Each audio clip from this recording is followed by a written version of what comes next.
اللهم صل على سيدنا محمد وأنزله المقعد المقرب عندك يوم القيامة. بسم الله الرحمن الرحيم. الحمد لله رب العالمين، والصلاة والسلام على أشرف الأنبياء والمرسلين وعلى آله وصحبه أجمعين. اللهم افتح علينا حكمتك وانشر علينا من خزائن رحمتك يا أرحم الراحمين. رب اشرح لنا صدورنا ويسر لنا أمورنا واحلل عقدة من ألسنتنا يفقه أقوالنا. ولا حول ولا قوة إلا بالله العلي العظيم. ولا حول ولا قوة إلا بالله العلي العظيم. ولا حول ولا قوة إلا بالله العلي العظيم. وصلى الله على سيدنا محمد وعلى آله وصحبه أجمعين، والحمد لله رب العالمين. خير ما أوحيكم به تحية الإسلام، وتحية الإسلام السلام. السلام عليكم ورحمة الله وبركاته. إلى حضرات النبي المصطفى رسول الله صلى الله عليه وآله وصحبه وسلم، وإلى كافة الأنبياء والمرسلين والملائكة المقربين، وإلى آله الطيبين الطاهرين وأصحابه الأكرمين والتابعين وتابعيهم، وإلى جميع أولياء الله الصالحين والشهداء والعلماء والفقهاء المحدثين، وإلى سائر مشايخنا ومشايخ مشايخنا وأهل أسانيدنا وسلسلاتنا، وإلى أرواح أموات المسلمين وإخواننا الحاضرين والغائبين، وخصوصا إلى أرواح الإمام الحافظ الشيخ بن حجر العسقلاني رحمه الله، وإلى روح الشيخ محمد نووي بن عمر البنتاني رحمه الله. شيء لله لهم الفاتحة. أعوذ بالله من الشيطان الرجيم. الحمد لله رب العالمين الرحمن الرحيم مالك يوم الدين، إياك نعبد وإياك نستعين، اهدنا الصراط المستقيم صراط الذين أنعمت عليهم غير المغضوب عليهم ولا الضالين. Alhamdulillahirrabbilalamin. Sidang penonton yang dikasihi Allah, yang dirahmati, mudah-mudahan kita semua diberikan ganjaran atas pengorbanan kita mengajar dan belajar ilmu-ilmu daripada ilmu-ilmu Allah Subhanahu wa Ta'ala. Kita sambung pengajian kitab Nasaihul Ibad karangan Syekh Muhammad Nawawi ibn Umar al-Bantani yang mensyarahkan kitab Al-Munabbihat ala al-Isti'dad li Yaumi al-Ma'ad karangan Al-Imam Ibn Hajar al-Asqalani. Nawaitu at-ta'alluma wat-ta'lim wa tadhakkura wat-tadhkir wa nafa wal-intifa' wal-ifadata wal-istifada wal-hath ala at-tamassuki bi kitabillah wa sunnati rasulih sallallahu alaihi wa alihi wa sahbihi baraka wa sallam.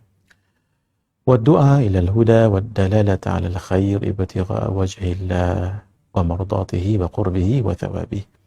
La ilaha illallah Muhammadur Rasulullah fi kulli lamhati wa nafasin adada ma wasi'ahu ilmu. La ilaha illallah Muhammadur Rasulullah fi kulli lamhati wa nafasin adada ma wasi'ahu ilmu. La ilaha illallah Muhammadur Rasulullah fi kulli lamhati wa nafasin adada ma wasi'ahu ilmu. La ilaha illallah Muhammadur Rasulullah fi kulli lamhati wa nafasin adada ma wasi'ahu ilmu. Allahumma anta rabbi la ilaha illa anta khalaqtani وأنا أعبدك وأنا على عهدك ووعدك ما استطعت. أعوذ بك من شر ما صنعت. أبوء لك بنعمتك علي وأبوء بذنبي فاغفر لي فإنه لا يغفر الذنوب إلا أنت. استغفر الله للمؤمنين والمؤمنات. استغفر الله للمؤمنين والمؤمنات. استغفر الله للمؤمنين والمؤمنات.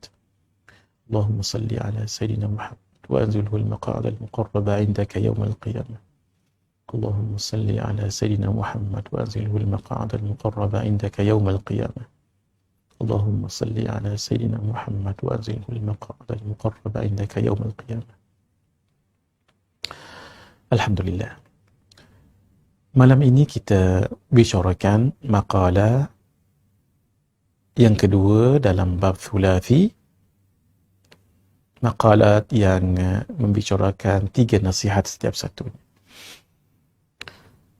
Malam tadi kita bacakan apa yang disebutkan oleh Al-Imam Ibn Hajar Al-Asqalani. Beliau mengatakan, wa an Abi Bakr as-Siddiq radhiyallahu ta'ala anhu thalathun la tudraku bi thalathin.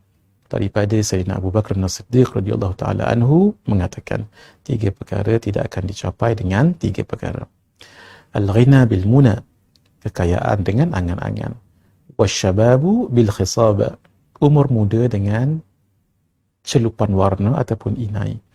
Wassihatu bil adwiyah, kesihatan dengan ubat-ubatan. Dan semalam kita berbicara agak panjang juga tentang Sayyidina Abu Bakar As-Siddiq radhiyallahu taala anhu, nama beliau, kunyah beliau dan laqab beliau. Dan kita juga bicarakan bagaimana keberkatan Sayyidina Abu Bakar As-Siddiq radhiyallahu taala anhu, sehingga bacaan Sami Allahu liman hamidah itu berasal daripada beliau mengikut yang disebut oleh Al-Imam Al-Bujairimi, Al-Imam Syekh Abu Bakar bin Muhammad Syaitan Ad-Dimyati, Al-Imam Syekh Sulaiman Al-Jamal dan yang lain-lain.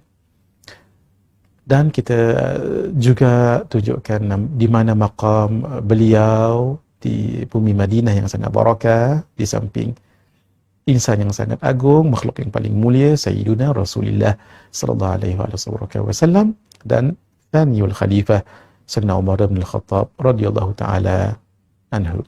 Dan kita bagi tahu kenapa ada 3 lubang itu kalau dipanjangkan akan terus sampai ke wajah baginda Rasulullah sallallahu alaihi wasallam yang sangat mulia, wajah Sayyidina Abu Bakar As-Siddiq radhiyallahu taala anhu, dan wajah Sayyidina Umar ibn Al-Khattab radhiyallahu taala anhu. Ketika mensyarahkan apa yang disebutkan oleh Al-Imam Ibn Hajar Al-Asqalani, Al-Syekh Muhammad Nawawi Ibn Umar Al-Bantani, beliau mengatakan 3 perkara yang tidak akan dicapai dengan 3 perkara yang disebutkan oleh Sayyidina Abu Bakar As-Siddiq itu. Yang pertama, kaya dengan angan-angan. Kita kaya, orang itu kaya bukan sekadar angan-angan sahaja. Dalam dunia Melayu pernah disebut dengan angan-angan majenin. Nah, berangan-angan untuk menggapai sesuatu itu perlu juga supaya ada perancangan, tetapi sekadar angan-angan itu tidak. Malah hakikatnya pembahagian daripada Allah lah, rezeki daripada Allah lah, yang sudah ditentukan oleh Allah dah, yang sudah kita bicarakan 2 malam yang lepas, iaitu Allah mengkehendaki dengan sifat iradahnya dalam ta'alluq tanjizi qadim, orang itu rezekinya begini akan dapat, lalu akan dapatlah ia rezeki itu yang diadakan oleh Allah dengan sifat qudrah dalam ta'alluq tanjizi hadis dalam pengajian ta'alluq sifat 20. Begitu. Kalau Allah sudah tentukan rezeki orang itu begini, kalau begitu, kerana itu tidak perlu kita risau dengan rezekinya Allah Subhanahu wa taala. Kalau begitu tidak payah berusaha bekerja, tidak. Sebab kita tidak tahu, ilmunya Allah kita tidak tahu. Lalu kita bekerja, lalu kita beramal. Wa qul i'malu, dan beramallah kamu. Ini Allah juga yang suruh. Seperti mana kita yakin rezeki itu sudah ditentukan oleh Allah, Allah juga yang menyuruh untuk kita beramal, berusaha, buat sesuatu. Masya Allah, juga kita kena buat sesuatu. Solat, cari rezeki, belajar, begitulah seterusnya. Jadi jangan tinggalkan usaha. Sebab itu di dalam perbahasan tentang usaha dan doa, itu tidak hanya terus doa dan tawakal, tetapi didahului oleh 2. Satu usaha, kemudian ikhtiar, yang ketiga doa, yang keempat tawakal. Seperti mana seseorang yang ingin menjadi doktor, usahanya adalah masuk ke universiti ataupun college ataupun sekolah perubatan. Itu usahanya. Ikhtiarnya, ketika dia masuk di universiti, ikhtiarnya kena betul. Dia mesti ambil course medics. Jangan ambil course contohnya bahagian pemakanan, tumbuh-tumbuhan ataupun bahasa. Tidak mungkin. Jadi usaha dengan ikhtiar kena paralel. Barulah dia berdoa. Setelah tadi dia pergi kelas, portfolio dibuat, presentation, whatever. Barulah dia berdoa, barulah tawakal. Ini 4 ini kena pasang elok. Usaha, ikhtiar, doa dan tawakal. Umur muda dengan inai, maksudnya umur muda tu dia hanya dengan inai di tangan ataupun di rambut yang menunjukkan warna itu sentiasa hitam contohnya. Kalaupun ada uban ditutup dengan warna dye ataupun warna inai hitam tadi itu, maka seperti muda, ya seperti sahaja. Tetapi umur tetap berjalan. Nah, umur akan terus berjalan. Setiap saat itulah umur. Setiap saat itulah kehidupan. Tidak akan kembali saat yang berlalu. Nah, saat yang pertama, bila sudah masuk saat yang kedua, ini sudah menjadi lepas. Jadi kenangan. Jadi past tense.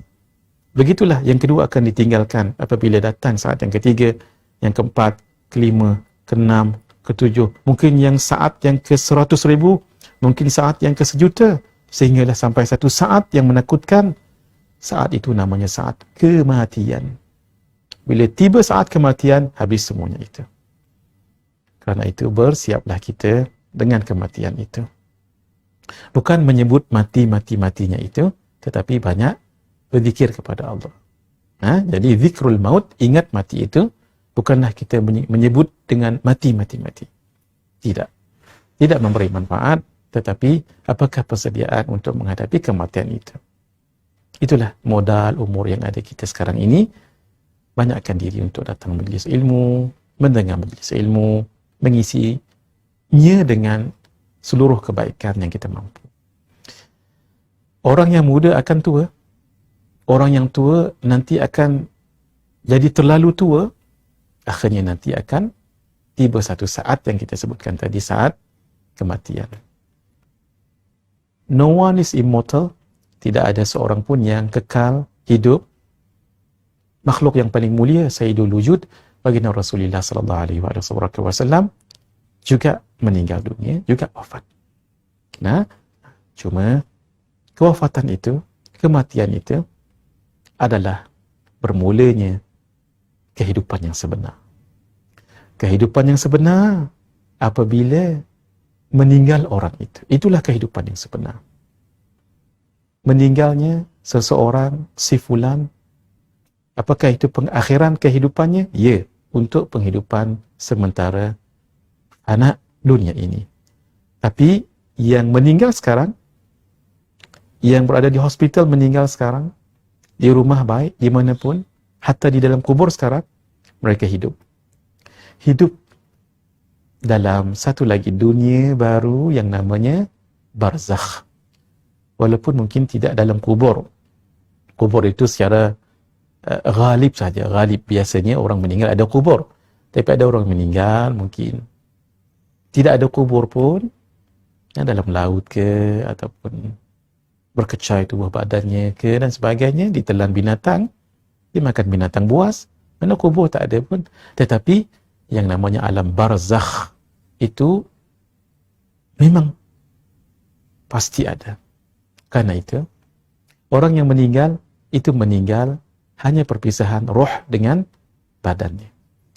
Wa mal mautu illa rihlatun ghaira annaha minal manzilil fani ilal manzili al-baqi. Tidaklah yang namanya kematian itu melainkan rihlah, perpindahan apa? Perpindahan roh daripada dunia yang fana, sekarang ini dunia yang fana, ke dunia yang baqa, yang kekal. Apa dia kematian? Jadi orang yang meninggal itu kekal alamnya itu. Itu namanya alam barzakh itu. Nah, itulah yang dikatakan sebagai akhirat kecil untuknya. Sebelum nanti akan pergi ke akhirat yang sebenar. Daripada akhirat kecil, tak mati-mati dah. Tak mati-mati dah. Kalau dia orang yang baik, Allahu Akbar. Kubur itu menjadi kebun daripada kebun-kebun syurga. Kalau tidak sebaliknya, menjadi lubang daripada lubang-lubang api neraka, na'udzubillah min dzalik. Kerana itu, orang itu umurnya muda, itu tidak akan bertahan hanya dengan inai rambutnya dan apa yang ada padanya. Tidak. Dan yang ketiga, sihat itu tidak akan digapai dengan hanya ubat-obatan. Nak sihat makan obat silakan. Tetapi hakikatnya obat yang dimakan itu wasilah untuk kesembuhan yang datang daripada Allah. Ada orang yang makan obat tak sembuh-sembuh, orang yang tak makan obat itu sembuh, sebab kesembuhan itu daripada Allah. Obat, doa, rawatan, terapi itu wasilah asbab sahaja. Allah Subhanahu wa taala yang hakikatnya menyembuhkan. Malah orang ini ketika makan obat yang terbaik, malah sakitnya semakin mudarat. Orang ini makan obat yang sama, terbaik, Masya Allah, boleh hidup bertahun-tahun lagi. Itu siapa yang bagi kesembuhan itu kalau tidak Allah Subhanahu wa taala. Tetapi kita sebagai insan, kita mesti lengkapkan yang dua tadi itu. Usaha dan ikhtiar.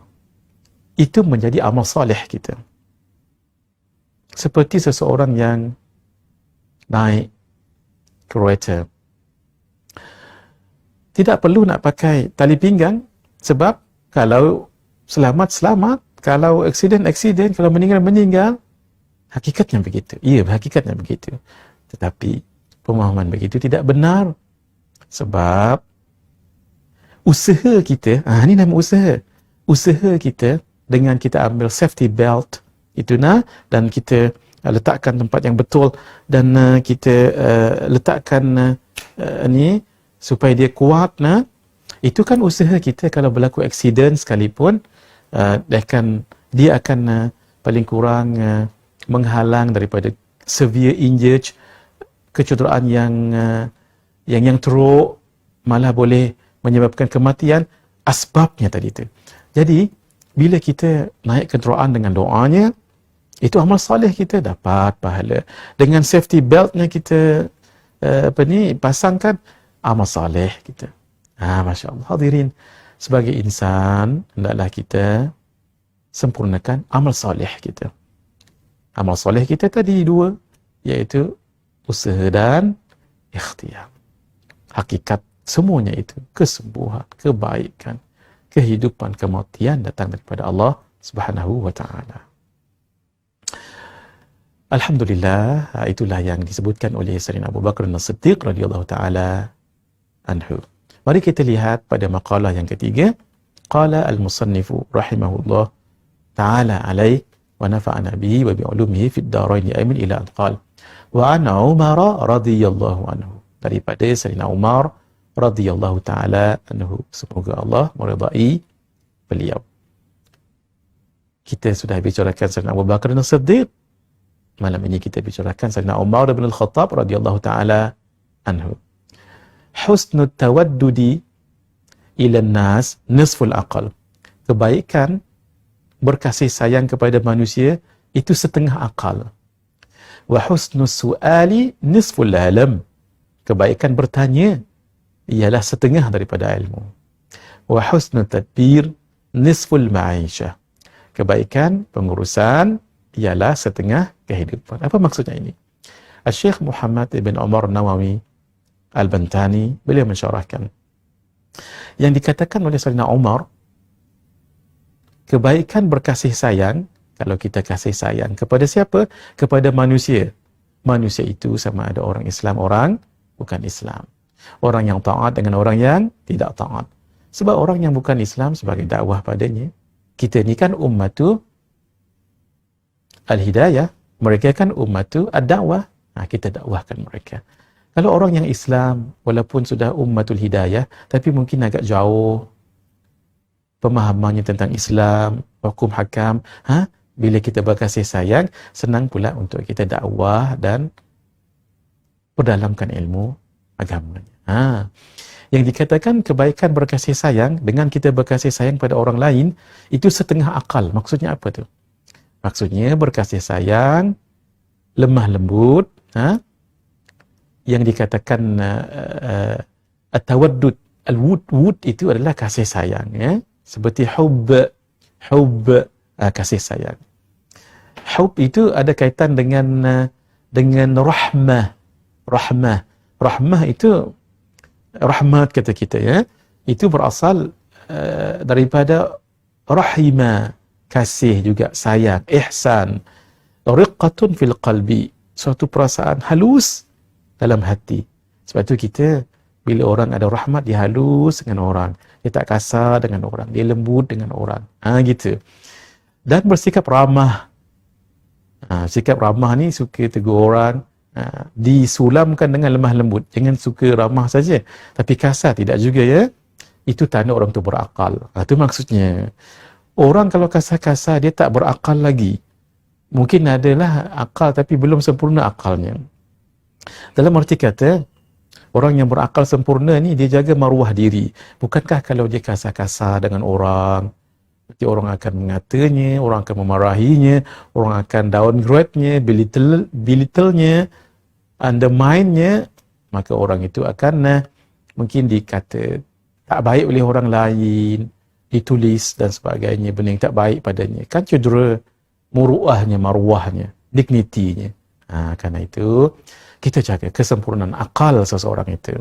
Akal dalam arti kata, bagusnya pengamalan Islamnya itu. Fahamnya dia dengan tuntutan agama, dari segi ibadah, dari segi muamalah, dari segi munakahat, jenayahnya. Akalnya sempurna, bagus. Dalam arti kata, memahami hukum hakam dalam 4 pecahan agama yang kita sebutkan tadi itu. Juga dalam bab akhlak yang kita lupa. Masya Allah ya. Jadi kerana itu, kalau dia berkasih sayang, ramah, mesra dengan orang, lemah lembut, tidak kasar, itu tanda akal dia sempurna. Maksud pemahamannya terhadap agama Islam dan syariatnya, peraturannya, petunjuknya adalah sangat baik. Al-Imam Ibn Hibban, Al-Imam At-Tabrani dan Al-Imam Al-Bayhaqi rahimahumullahu rahmatan wasi'ah, semuanya ulama-ulama hadis yang Masya Allah sangat berjasa pada umat ini, sehingga hadis-hadis baginda Rasulullah sallallahu alaihi wasallam dijaga mereka, dihafaz mereka, ditulis tadwin, sehingga sekarang kita dapat membacanya. Masya Allah. Meriwayatkan hadis daripada Sayyidina Jabir bin Abdullah, sesungguhnya Nabi sallallahu alaihi wasallam bersabda, madaratun nas sadaqatun.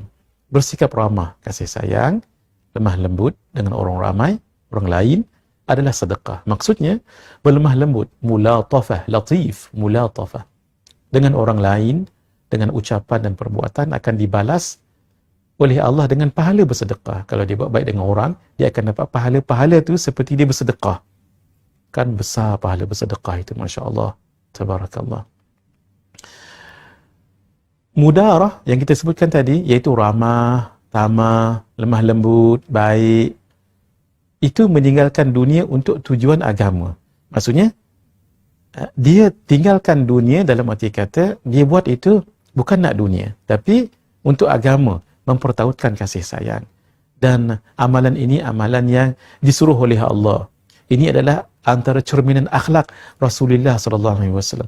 Lalu dia berusaha untuk imitate, untuk ikut, iqtida apa yang dibuat oleh kekasihnya Rasulullah SAW.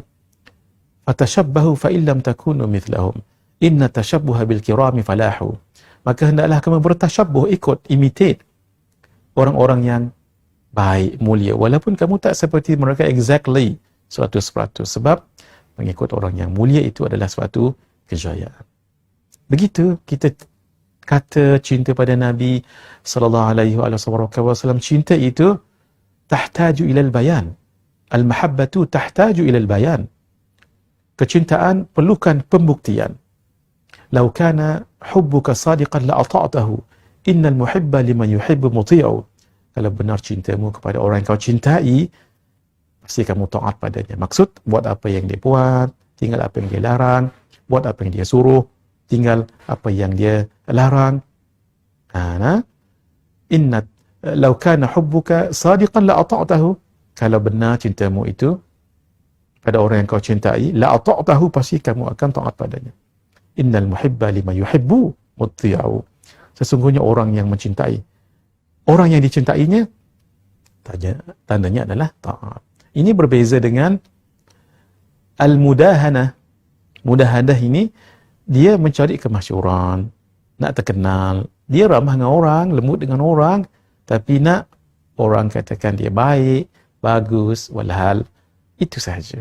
Bukan dia nak praktikkan sangat hukum hakam yang Allah mahu dia lakukan itu. Juga akhlak baginda Sayyidul Wujud Rasulullah sallallahu alaihi wasallam, supaya kita dapat ikut akhlak baginda Nabi dalam bab mulatafah ini, dalam bab mudarah ini, kasih sayang lemah lembut ini. Baginda tidak pernah mencela makanan. Kalau baginda tak suka, dibiarkan begitu saja, tidak dikatakan ini begini, ini begini, begini. Ya Allah, orang lain, maaf ya, kebulu tak makan, mati kerana kelaparan. Kita kerana garam lebih sikit lalu dibuang, maaf ya, kerana kurang gula sedikit lalu dituang air itu. Ya Allah, hadirin, betapa ini kurniaan Allah Subhanahu wa taala kepada kita.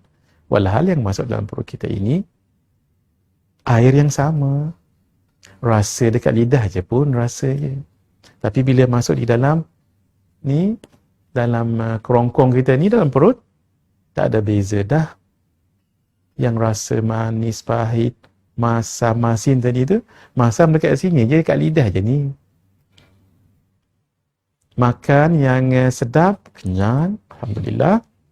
Makan, maaf ya, yang mungkin tak sedap, alhamdulillah, kenyang. Makan makanan yang mahal harganya, kenyang, alhamdulillah.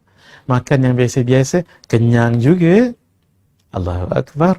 Kerana itu tidak salah ya untuk kita menikmati juadah yang sedap-sedap, yang mahal-mahal. Yang penting syukur tadi tu. Di samping kita ingat nikmat ini datang daripada Allah, tidak kita sombong. Kalau lebih baik untuk kita kongsikan juga kepada yang lain, Masya Allah. Itulah hadirin, hidup ini memberi kebaikan yang ada pada kita, kongsikan pada orang. Kalau ilmunya, kongsi dengan orang. Kalau ada rezeki, kongsikan dengan orang. Mungkin sedikit kita bagi pada orang, sangat besar dalam kehidupannya. Maaf, mungkin RM10 bagi kita sedikit, apa sangat nak beli. Tapi kalau bagi dengan orang yang sangat memerlukan, orang fakir miskin, mungkin 7 orang keluarganya dapat makan sama-sama ya. Masya Allah. Saya teringat zaman Masya Allah, Allah uji mak ayah kita dengan kehidupan yang sederhana. Sangat bijak Allah ilhamkan kepada mak ayah dengan keluarga yang sederhana. Mak suruh beli telur je. Telur beberapa biji ya. Dan masaknya masak rebus. Kan bila masak rebus kan air satu balang ataupun satu belang besar tu kan. Telur beberapa biji, yang penting ada telur. Kemudian bila rebus kan dia ada pecah-pecah dan akan flavor. Telur tu akan ada kat situ. Jadi kami adik-beradik Masya Allah makan yang itu. Buah garam kat situ sedikit, daun sop, Masya Allah, itu sudah cukup untuk kita dengan adik-beradik yang lain. Masya Allah, itulah orang tua dahulu. Masya Allah, tidak ada pun ketika itu ya, lauk ayam, lauk ikan, kadang-kadang tak ada ya. Masya Allah, syukur alhamdulillah. Begitu. Mak, ayah Allah ilhamkan. Dengan kehidupan yang sederhana, begini caranya. Masya Allah, ketika Allah bagi rezeki yang lebih, alhamdulillah, bersyukur. Sebab itu dua sifat ini bawa dalam kehidupan, menjadikan kita ingat pada Allah. Satu, syukur. Yang kedua, sabar. Itulah hikmah ketika Nabi SAW mengatakan, puasa yang terbaik, puasa Nabi Allah Daud AS. Sehari puasa, sehari berbuka, maksudnya tak puasa. Esok puasa lagi, esok tak puasa. Esok puasa lagi, esok tidak. Kenapa? Kerana kata Nabi, di ketika berpuasa, kita sabar dengan laparnya itu. Esok, kita dapat makan, bersyukur dengan makanan itu. Esok sabar lagi, esok syukur lagi. Begitu. Sabar, syukur, sabar, syukur, sabar, syukur. Dua sifat mulia yang seharusnya kita bawa dalam kehidupan. Tidak pernah membentak pembantu. Sayyidina Anas bin Malik menjadi pembantu Nabi di Madinah ketika umur 9 tahun. Nabi wafat ketika beliau berumur 19 tahun. 10 tahun menjadi pembantu bersama dengan Nabi di rumah. Beliau katakan selama 10 tahun tidak pernah Nabi mengatakan, apa yang saya buat, kenapa kamu buat begini? Apa yang saya tak buat, kenapa kamu tak buat begini, begini? Tak, Nabi tak pernah kata begitu. Tenang saja beliau. Sehingga masa kecil, Nabi pernah bergurau dan Nabi sebut Unais. Unais, wahai Anas yang kecil. Unais. Masya Allah. Nah, ini panggilan manja. Sallallahu alaihi wasallam. 10 tahun, bayangkan. Orang kalau bertamu di rumah orang, usahakan jangan lebih 3 hari 3 malam. Sebab kadang-kadang orang itu tahan bersabar 3 hari 3 malam je. Begitu juga anak isterinya boleh berhijab 3 hari 3 malam. Sebab mereka biasa kan tak pakai tudung di rumah, pakaian pun mungkin biasa sebab sama mahram, anak beranak tak apa. Tapi ketika didatangi tetamu, nak kena jaga keseluruhannya. Sebab itu 3 hari 3 malam. Selebih daripada tu, eloklah kalau kita nak beredar. Kecuali tuan rumah minta untuk kita lebih lama, itu cerita lain ya. Sebab Allah tahu kesabaran seseorang itu. Gitu ya. Tapi bayangkan, ini bukan 3 hari 3 malam ni Sayyidina Anas bin Malik. 10 tahun tak pernah Nabi mengeluarkan perkataan yang kesat, membentak dan sebagainya. Allah. Nabi SAW tidak pernah memukul isteri. Masya Allah. Ini sangat luar biasa ni. Maaf, orang itu mungkin dilihat sabar oleh anak-anak muridnya, kalau dia ada anak murid. Oleh ahli jawatan kuasa masjid dan AJK-nya dan jamaahnya, kalau dia selalu ke surau. Rakan dan tawalannya, kalau dia ada rakan dan tawalan. Tapi belum tentu dia boleh bersabar dengan isterinya, dengan anak-anaknya di rumah. Sebab itu Nabi SAW menyebutkan khairukum li ahlihi wa ana khairukum li ahli. Sebaik kamu adalah orang yang bagus dengan ahli keluarganya dan aku baik dengan ahli keluargaku. Kenapa Nabi kata demikian? Sebab orang itu mungkin boleh bersabar di luar, tapi dengan karena anak-anak mungkin degil dan isteri itu mungkin tak boleh nak tahan. Malah di rumah dengan kucing jiran contohnya, dengan macam-macam perlakuan jiran, kadang-kadang marahnya itu terselah dan diketahui oleh isterinya di rumah. Sebab itu kalau isteri puji tentang suami, itu insya-Allah ikhlas. Kalau orang lain puji, ya ikhlas bagi mereka, tapi belum tentu di rumah sebegitu. Saya teringat apa yang disebut oleh guru kami Syekh Ahmad Fahmi Zamzam Al-Banjari An-Nadibi Al-Maliki hafizahullah wa ra'ah. Beliau mengatakan kehidupan Nabi di rumah seperti majalah yang terbuka. Majalah, saya ada pengalaman juga, majalah ini kita pastikan jangan ada silap. Bila menulis jangan ada silap. Perfect. Nabi bila orang baca, insya-Allah tidak ada silap, insya-Allah. Sebab kita cek, editor pertama cek, editor kedua cek. Jaranglah jumpa majalah yang salah, jarang ya. Begitulah kehidupan Nabi. Maksudnya tidak ada aib. Di rumah, kehidupan Nabi dalam rumah seperti majalah yang terbuka, kata beliau. Bayangkan, kehidupan dalam rumah. Kehidupan di luar tu mungkin perfect, tapi dalam rumah belum tentu boleh sabar. Nasi mungkin lambat sikit isteri masak, belum tentu dapat bersabar. Demikian apa yang kita minta, tak ada pula, barang tak cukup lah, anak-anak pula meragam dan sebagainya. Ya Allah.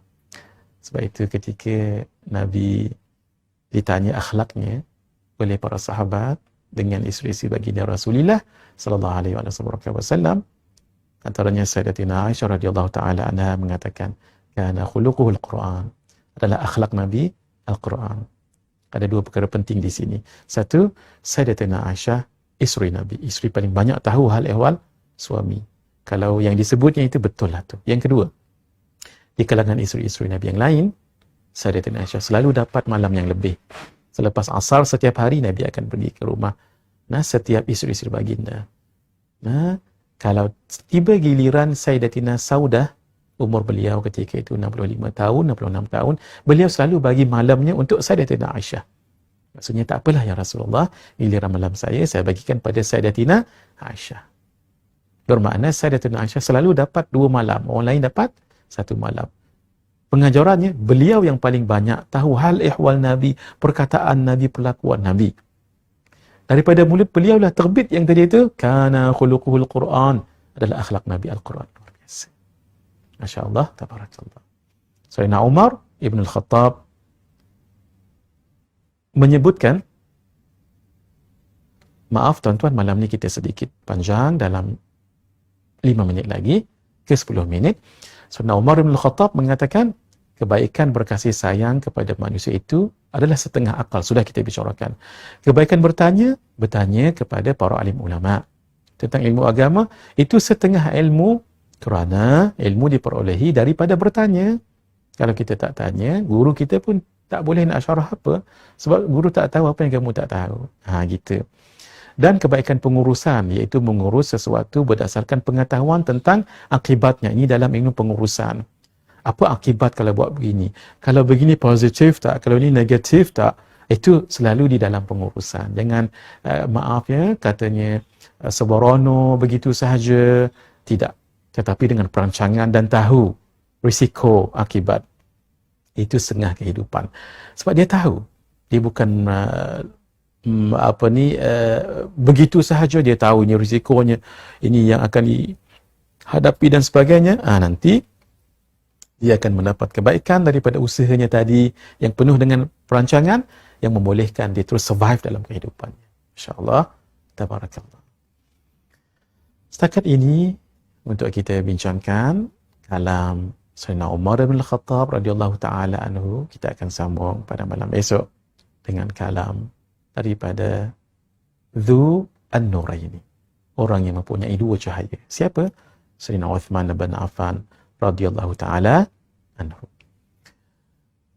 Ya Rabbana a'tarafna bi'annana iqtarafna wa annana asrafna ala ladha ashrafna fatub alayna tawbah taghsil li kulli hawbah wasur lana al-awrati wa aminir rawati waghfir li walidina rabbi wa mawludina wal ahli wal ikhwani wa sairil khillani wa kulli dhi mahabba aw jiratin aw suhbah wal muslimina ajma amin rabbi fasma فضلا وجودا من لا باكتساب منا بالمصطفى الرسول نهضى بكل سول صلى وسلم ربي عليه عند الحب وآله والصحب عداد تشي الصحب والحمد لله في البدء والتناهي صلى الله على سيدنا محمد وعلى آله وصحبه أجمعين والحمد لله رب العالمين.